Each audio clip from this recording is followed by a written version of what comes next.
Thank you, Madam President. Madam President, I come to the floor today to speak out. Before we start, do I need unanimous consent to speak for 10 or 15 or 20 minutes? The senator is free to speak. Thank you. Madam President, I come to the floor today to speak out against the GMO labeling bill that we'll be considering a little bit later this week or next week, and raise concerns for the millions of American families who want to know and who have the right to know exactly what is in their food. I have come to the floor before to endorse GMO labeling legislation and to oppose efforts to keep folks in the dark when it comes to what they feed their families. This is an issue that impacts each and every one of us. Every day, there's nothing more important than choosing the food that we are about to eat. Food provides us with nutrition and energy. Good food helps our kids grow strong and helps us remain healthy as we get older. I strongly believe that when folks decide what food to purchase, they do so and should do so with all the information that they have available to them. Unfortunately, members of this body want to keep folks in the dark. They don't want consumers to know exactly what's in the food they're eating. This fight is nothing new. Back in 2013, I was here on the floor fighting against a piece of legislation called the Monsanto Protection Act, which gave blanket immunity to major seed companies whose products had been or could be a target of litigation. And earlier this year, I was in this chamber to fight against the Dark Act, which trampled on the rights of states and consumers alike at the request of the food industry. Now, once again, the Senate GMO labeling bill provides major food corporations with an out, where they can hide behind a complex QR code to prevent folks from knowing if their food contains genetically modified organisms. And it brings into question the very definition of bioengineering. And it raises concerns about the growing influence that agribusiness has on this body. You see, Madam President, this bill before us raises all these major concerns and much more. Besides keeping folks in the dark and besides telling states that they cannot write their own consumer information laws, this bill gives the USDA, United States Department of Agriculture, complete authority to unilaterally interpret and implement the controversial provisions of this bill. And to make things worse, this is not a collaborative bill. This bill provides corporate agribusiness with handout after handout, but it really doesn't do a thing for family farm producers and the small mom and pop shops, the operations that are backbones of our farming economy. Quite frankly, it undermines the work of organic producers and it ignores the folks who purchase organic products. To me, it is clear this is a one-sided bill, a bill that benefits multinational corporations at the expense of family farmers and ranchers. So to be more specific, I want to talk about four major problems that I have with this bill. First, this bill mandates that companies who use genetically engineered ingredients disclose that information on the packaging. On the surface, this looks like a step forward. But as we dig a little deeper, the bill allows the companies to meet this mandate in three ways: a written label on the package, which would be fine, a symbol created by the USDA, which could also be fine, but then we have this, the QR barcode that folks have to scan using their smartphone to figure out whether it has genetically modified ingredients in the food that they are about to buy. Yes, this bill allows companies to meet the disclosure requirement with this, a QR barcode. And if you can tell me what that says by looking at it, you're a much smarter man than I. The bill before us today specifically mandates that the words next to QR code say, "Scan here for more information." Those are the words in the bill. So if folks want to know if their cereal contains commodities that originated in a lab, rather than read it right on a package, clear as a bell, rather than read the words on a package, they will first have to know that the QR code will provide them with information and whether that information, that product contains GMOs, and not just more than marketing information or a coupon. You would have to know that the phrase more food information means information about GMOs, maybe, maybe not. Then they would scan that code into their phone, and hopefully they'd have cell service in that grocery store. But what happens if they don't? That's not transparency. That's not the consumer's right to know. They could not tell. But if you somehow know that the phrase more food information means, and you're fortunate enough to have Wi-Fi in your grocery store, you'll be directed to a website. And then maybe you can learn about what's really in the food, potentially genetically engineered products, although it's not clear what else you'll have to read about or where that information will be hidden within that website. And for other companies, maybe those who aren't as big as the big international agribusinesses, they will be allowed to hide that important information behind an 800 number. For mom or dad who wants to know what's in her child's soup or bread, they'll have to call many different 800 numbers in the aisles of the grocery store, or scan many of these QR codes.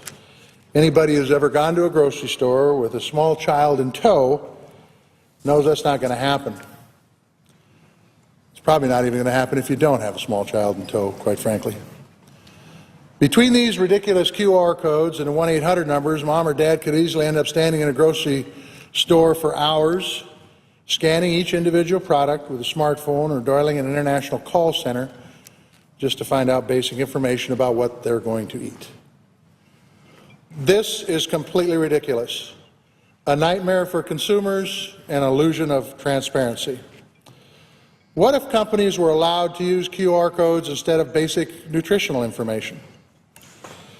What if you had to scan a barcode to find out how much fat was in a bag of chips, how much protein is in a can of beans, or how much vitamin C is in a jug of orange juice? And the only clue you had was scan here for more information. You know, it's interesting. When I go to a store and buy orange juice, I buy orange juice that's not made from concentrate. It's my choice. I can read it right on the package. Now, I got to tell you, I don't know if that orange juice is any better than the stuff that's made from concentrate. But it's written on the package, so I can determine what orange juice I want to buy. So if you don't want to buy food, or if you want to buy food with GMOs in it, you get to scan this little doodad up here, this QR code, and then maybe, if you hit the right web page, you can find out what's in the food. We did this as a Senate. We did this to allow people to know what's in their food. And we actually think that this is an effective method to let people know what's in their food.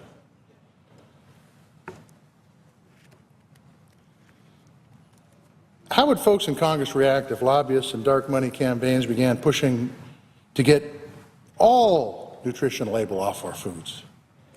The same way that this bill hides origins of our food. I can tell you there'd be a ton of folks here on the floor. They'd be raising big hell, rather than just a handful who really aren't afraid of Monsanto or the other massive food corporations. Hiding basic information behind barcodes and 800 numbers is totally unacceptable. The United States Senate should not be in the business of hiding information from consumers. When I grew up, I was always told the consumer's always right. We should be empowering those consumers, those American consumers, with more information about their food that they purchase, not with less. Don't take it from me, 9 out of 10 consumers say they want labeling required for genetically engineered foods. What's the problem with that? It's already done in 64 countries. When you bring up the issue of consumer rights, of the ability of individuals to have some idea where their food comes, you're told that GMOs are perfectly safe. But that response completely misses the point and insults every single person who has ever asked about their source of food. What this is really about, it's about consumers' right to know, not with a Mickey Mouse QR code, Not with an 800 number that's different on every package of food that you're going to pick up, but with simple words that say, product contains GM or it doesn't. That'll allow the consumer to make his choices. That will allow mothers and fathers around this country to be empowered, not to be controlled. 64 countries, including places you would never ever think of transparency, places like Russia, China, Saudi Arabia, require GMO labeling. Now, we're going to say, if this bill passes, and it had 68 votes last time it came to the floor, that we have GMO labeling. That is a joke. We've got a Mickey Mouse GMO labeling law. So why is the United States the only developed country in the world that doesn't require an easy-to-read GMO label on their foods, or an easy symbol that signifies it? There's a one-word answer: money. Here's an example. In 2012, California's Proposition 37, which would have required GMO labeling, opponents of that labeling bill spent $45 million to defeat that proposition. Supporters of that labeling bill spent about $7 million. In fact, Monsanto alone spent $8 million. They outspent the supporters alone. That was in 2012. In 2013, Washington State had an initiative called 522, which required GMO labeling. More than $20 million was spent in opposition. $600 of that came from Washington residents, by the way. About $7 million was spent in support of the campaign. $1.6 million came from Washington residents. These campaigns and lobbying organizations have spent nearly $500 million to prevent common sense labeling standards, and we have caved to that. If these countries are proud of GMO products, they should label them.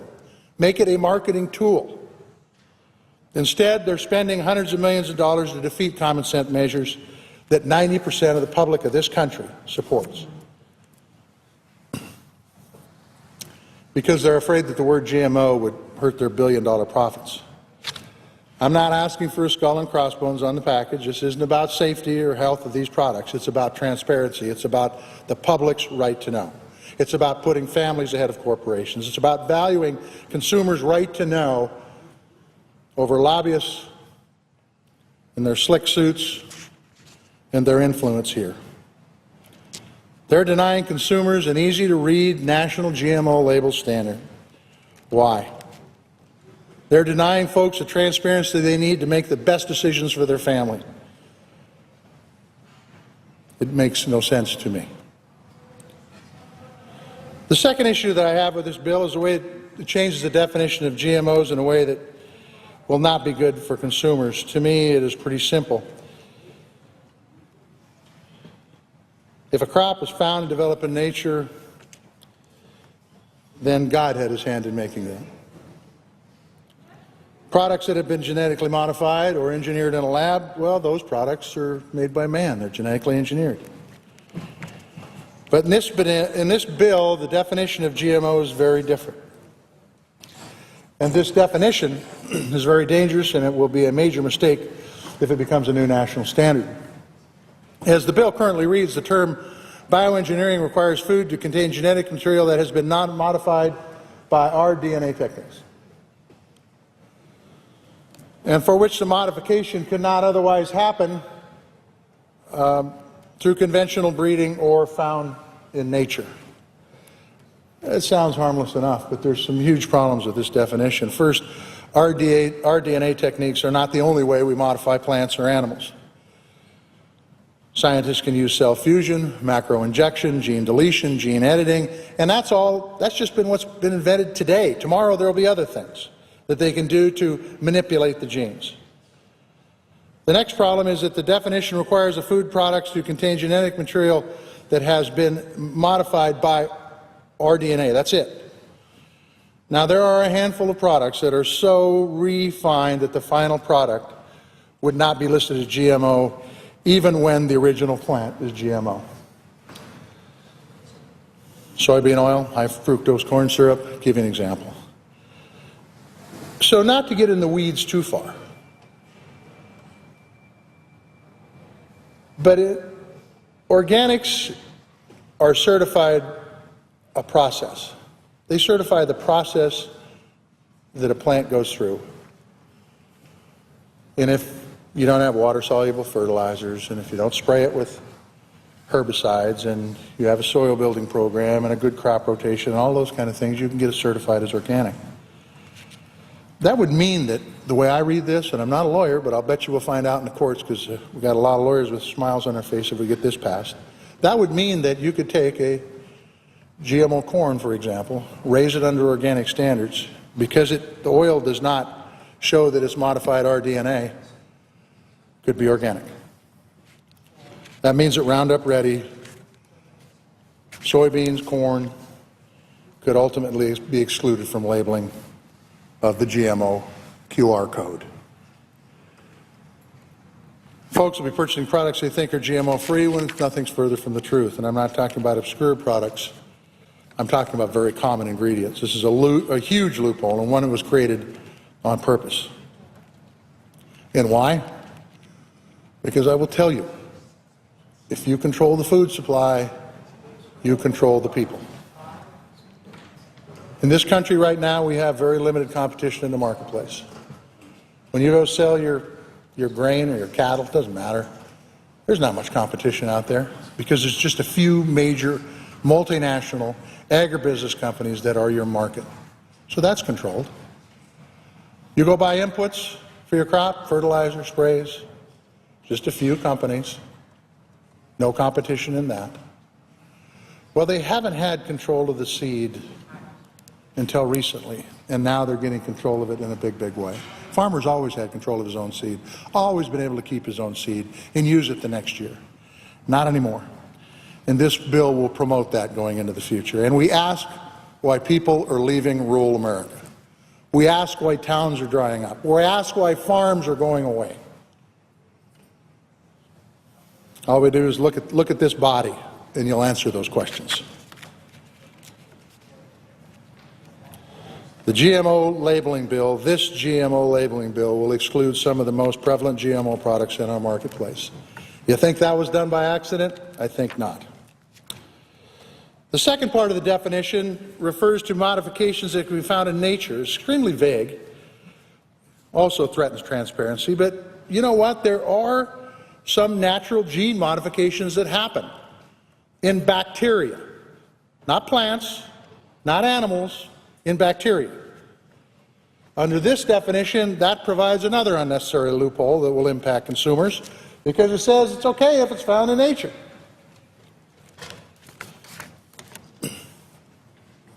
So we've got a QR code. We've got a really bad definition, by the way, and they could have used the other definition, the one that's the standard across the world. They chose not to. They put this definition and said, only the good thing about this is it only applies to this bill. So it's okay, don't worry about it. Oof. The third problem I have with this bill is it gives the USDA incredible rule-making power. It allows them to determine what percentage of GMO ingredients would be in the label.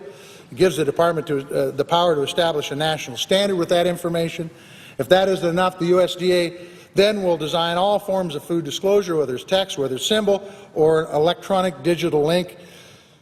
The department also must provide alternative labeling options for small packages. And finally, the agency must consider establishing consistency between the labeling standard in this bill and the Organic Food Productions Act of 1990. Now, why the heck would that be in there? For the very same reason I talked about earlier. That you could literally have a GMO plant be raised under organic conditions, and I believe because of this bill, it could be certified organic. But all of this power that I just talked about would be given to unelected bureaucrats in an office building here in Washington, D.C., quite a large office building. And they're going to make the decisions, and we in production agriculture are going to have to live with them. The last point I want to make is how this bill is going to negatively impact the organic industry, and I know there's been folks come to the floor and talk about how it's going to be great for organics. The truth is the organic industry is one of the bright spots in production agriculture, quite frankly. For the last 30 years, it's grown between 10 and 30% a year. Grew 11% last year. As a matter of fact, $43 billion in sales, which isn't much in the overall food system, but to organics, it's moved quite impressively along. So I would ask, what good does this bill do for organics? Well, I'll tell you what it does. It states that products that are not required to label GMOs don't automatically qualify for non-GMO status, which, why not? I mean, that's kind of a given. It also states that organic certification is a means of verifying non-GMO claims in the marketplace. Look, I've been through organic certifications for this farm's organic. I've been through organic certification now for 30 years next year. And I can tell you one of the first questions the inspector asks when he comes on the farm is, where'd you get your seed? And is it GMO? Because GMOs are flatly forbidden in the organic system. So what they're saying is they're saying what we already have, that organic certifications is a means of verifying non-GMO claims. The fact is, if I use GMO plants, I would not be organic. And neither would anybody else in production agriculture that uses GMO plants. So that's a biggie. Gives us what we already have. And it clarifies that the narrow definition of GMOs and biotechnology in this bill, remember that definition we had up a minute ago, only applicable to labeling, only applicable to this bill, and not other relevant regulations like the organic rule, which is what we already have.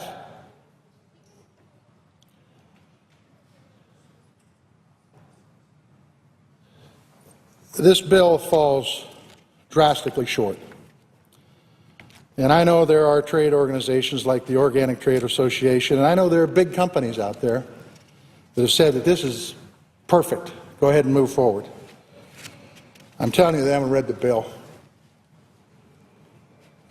They haven't looked at the requirements. They haven't looked at hiding behind a QR code. They haven't looked at the definition and what its real impacts could be. They haven't looked at giving the United States Department of Agriculture incredible latitude. And then when it's all done, we got to live with it.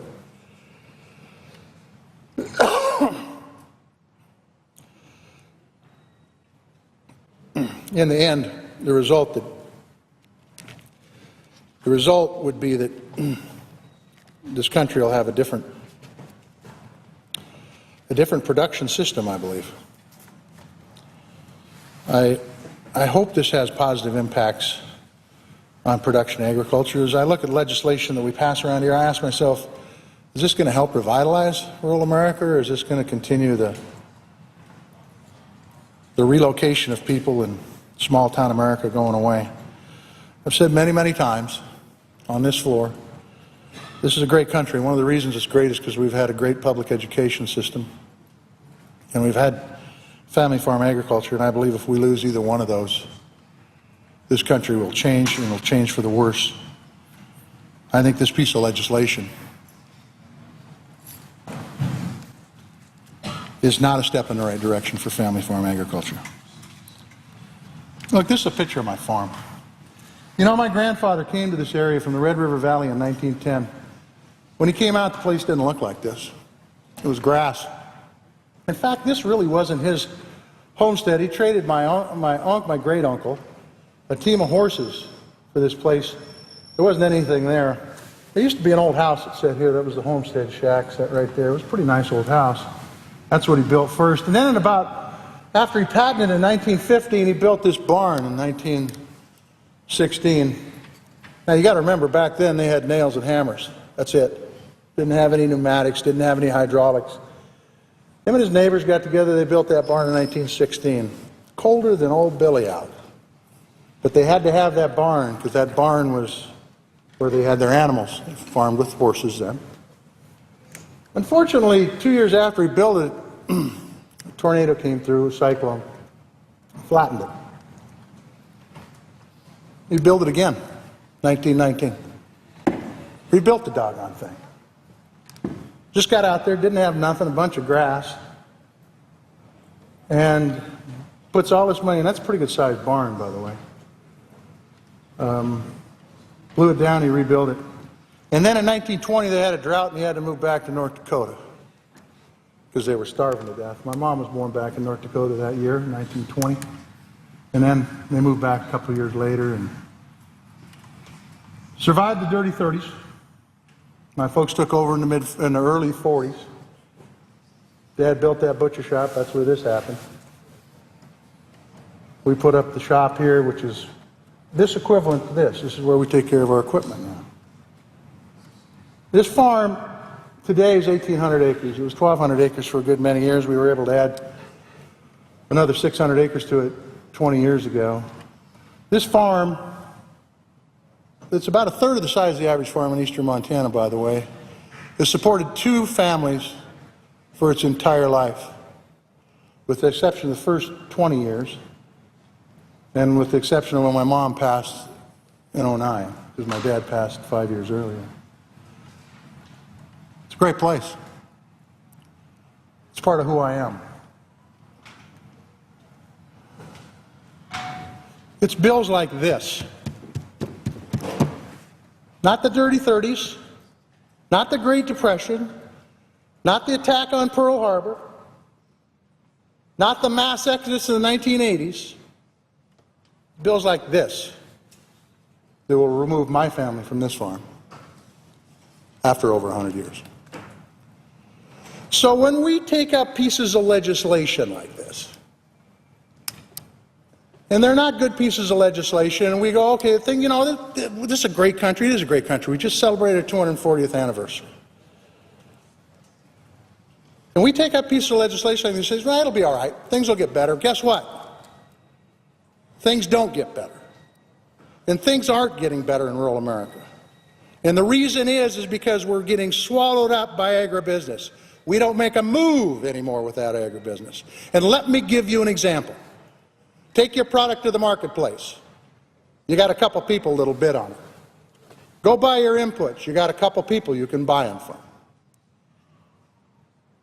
It won't be long, folks, where we'll be paying taxes on the land and we'll be providing the labor, and the profits will go to the big guys, the guys who can never get enough. This bill will help facilitate that happening. I fully anticipate come Monday or whenever we vote on this that there's going to be enough votes to pass this, because a lot of the folks have read the propaganda put out that we've got to have this kind of stuff to feed the world. That may be true. I've never bought that, but it may be true. But the truth is, shouldn't the consumer at least know what's on the food they're eating? Shouldn't they at least have a clue? Shouldn't they at least be given the right in the greatest country in the world? Shouldn't we have more transparency than Russia, not less? We'll see what happens on Monday or whenever we vote on the GMO bill. I do appreciate Senator Stabenow's work on this bill. Unfortunately, it falls woefully short of what we need in this country as far as transparency on our food. With that, Madam President, I yield the floor.